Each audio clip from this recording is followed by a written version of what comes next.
The Florida Gators have won 3 of their last 4 games, all by double digits, and the only game they lost at Neyland Stadium to the Tennessee Vols, top 10 Tennessee, was an overtime game, a game they probably should have won. Florida's playing a lot better than they were at the start of the season when they lost 2 of their first 3 games, and Billy Napier was on the verge of getting booed right out of the whole state.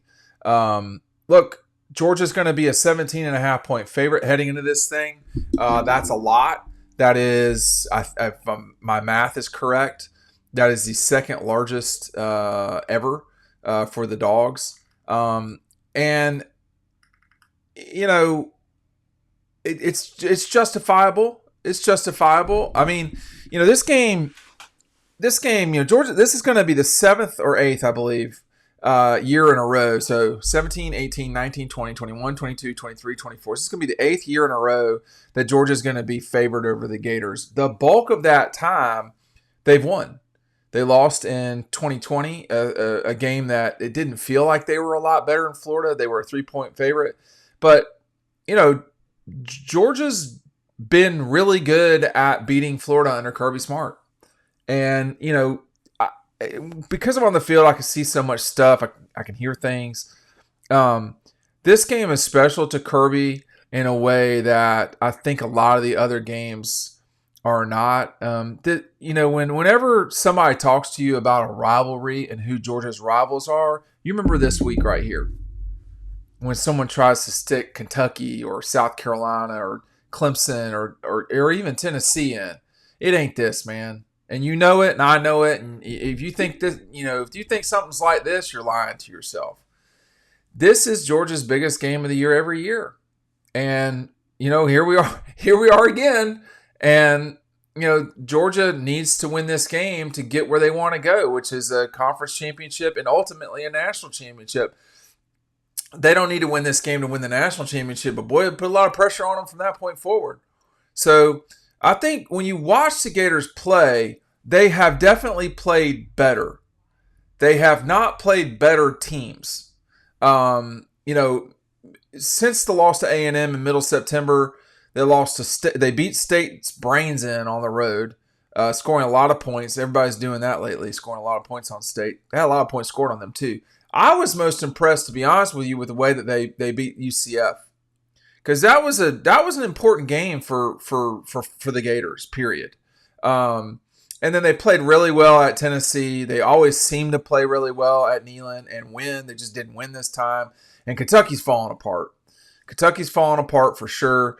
But here we are. We're right at the end. Florida's got an opportunity to win out.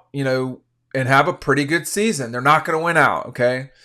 But, they can win their last few games. They can win a few of these games. They got LSU and Ole Miss at home. They play at Florida State. Those are all 3 winnable games for the Gators, for sure.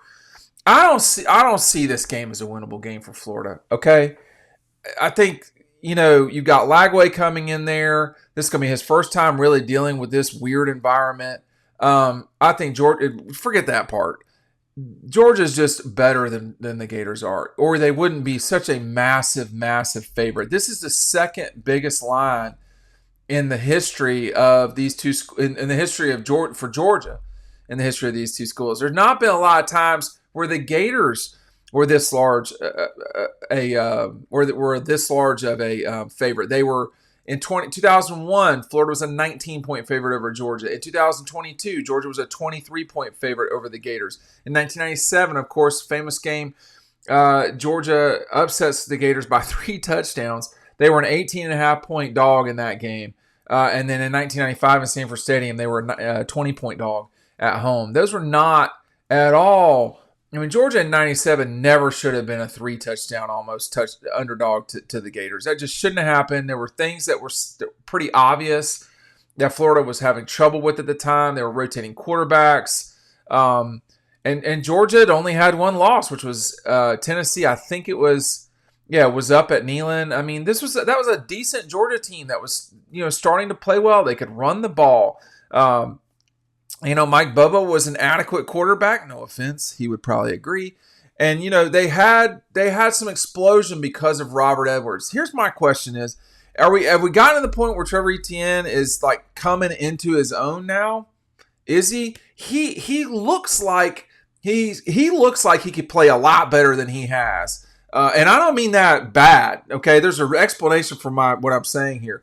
First game, didn't play. Second game, played very limited. Third game against Kentucky, I thought he played okay in that game. Fourth game against Alabama, that game got away from Georgia real quick. And then now the games are going. I'm having to think Auburn. I think he played pretty well, but this guy could dominate. And against Texas, we started seeing what he can do. 87 yards, 3 touchdowns, another 23 yards receiving. I mean, against State, 70 total yards, 1 touchdown. Against Auburn, very quick math, that's like 120-ish yards, 2 touchdowns. You're starting to see that is different than the beginning of the season when he had about a little shy of 100 yards against Tennessee Tech, a little shy of 100 yards against Kentucky, 66 yards against Alabama and a touchdown. He's had 1 fumble, which was against Alabama. I think you're starting to see this is getting better. I mean, against State, he was not great on the ground, but he had 35 yards receiving. I wonder when Etienne is really going to kind of like get it rolling, because I'm going to say this right now, and this is just my view of the world. Georgia's not going to get where they want to go without running it better than they have. And it's been adequate. But the Georgia that we've known under Kirby Smart, particularly lately, but really the whole time from 17 on, even 16, they are going to smash you with the run game. We've not seen that the way that we can this season. Now, is that because we've not seen Etienne in there steadily? Now, you've had both Robinsons miss games because of injury. Is that because you've had Tate Ratledge and Jared Wilson lose? Yeah, it's all that, but it could start clicking. And if they start clicking in a run game, they're going to be the best team in the country. I mean, I think they probably are the best team in the country right now, but Oregon looks really good too. I mean, I can't say that about Ohio State, man. They definitely should have lost to Nebraska. And it wasn't just that they should have lost like Nebraska was playing out of their minds. It was that Ohio State was just not good at that moment. So you got all that. And this is the time where you need to see players and who are big time players emerge. Carson, Etienne. I mean, Tate Ratledge. We've not seen Tate Ratledge, but for 2.5 games this season. I mean, he's a playmaker. You just don't see it because he's playing on the offensive line. And when he comes back in, it sets your line a little bit differently. There's more things you can do. Okay. When is Smile Munden coming back? I left him out of this conversation. Kirby said Smile Munden's going to be back. The question is when. Okay, that's me saying that, not Kirby. So you're sitting there and you're looking at 17.5 points. I mean, normally I would take the Gators in this situation. I think Georgia is about to start doing better than they have. This was a tough run of games. Okay. I was there for all of them. I did the travel. I didn't play in the games, but I felt, you feel the vibe of the stadium come and go through your body during these 4-hour experiments that are college football games. The Clemson game, that was a fight, certainly for 30 minutes, if not 45. When you look at, up in Lexington, totally a fight for 60 full minutes, 3 hours. They didn't play great. And Kentucky did some stuff that was good that night. Obviously, they played 2 really tough road games, really 3 because of the situation at Kentucky. But Georgia's been tested in ways that Oregon is not, that Ohio State's not. Certainly, I think Penn State's been tested, but not I don't mean that in a positive way. I mean, you're going against SC in overtime. I mean, and then the Wisconsin. I mean, Penn State's noticeably better than Wisconsin. To be in the position that they were in the third and fourth quarter of that game, and that was not a good look to me. And so whoever comes out of the Ohio State-Penn State game, there will be this discussion of them being the number 1 or 2 team in the country.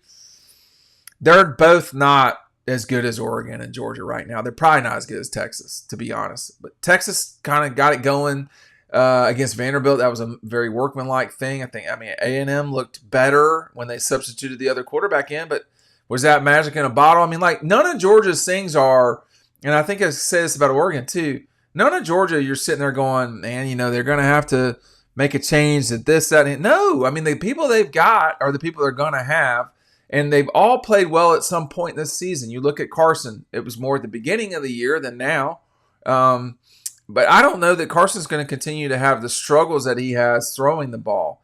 And the run game will help with that. I was watching Quinn Ewers, was watching the quarterback at LSU, Nussmeier. You're asking these guys to throw the ball 40 times and not throw interceptions? I mean, Nussmeier, I think he had 3. It way got away from him, man. I mean, like, I've not seen Carson play like that. Like, some of those were just like sort of, what are you doing, But one of them in particular was not that bad, I didn't think. But you've got to have a run game. And if you're not running it and controlling things and throwing the ball for fewer than 31 times, I just think you're asking your, semi-professional quarterback to do a lot. And anytime in the NFL you see guys throwing it 35 times plus, something's going wrong. I mean, you cannot really ask Quinn Ewers to get out there and throw it that much. You cannot ask Nussmeier. You can't ask Beck. You can't ask Gabriel, I don't think. It's a lot. And this week, if the Gators are going to ask Lagway to do that, it's going to be a lot for him. I don't know. I don't, this is one of those things where there's I'm not dumb enough to sit here and think, this is going to happen no matter what. That's not how sports works. But there's been a lot of confidence at Florida about Lagway. He's thrown it about 60%, 63%. These last 2 games have not been that because he's come in and had to play. He's got a touchdown, 2 interceptions. He's thrown it about 50%. It's not great. 4 sacks. But, against UK, he ran for 50 yards. He had about 300 yards of total offense. It's going to be something to watch against the Gators. He's definitely more mobile than Graham Mertz ever thought about being. He's not real consistent throwing the ball. 2 interceptions against A&M. He's 5-5 with touchdowns and interceptions. I think that's a challenge. But just playing and beating Georgia is going to be hard for the Gators. 17.5, I'd probably take the Dogs.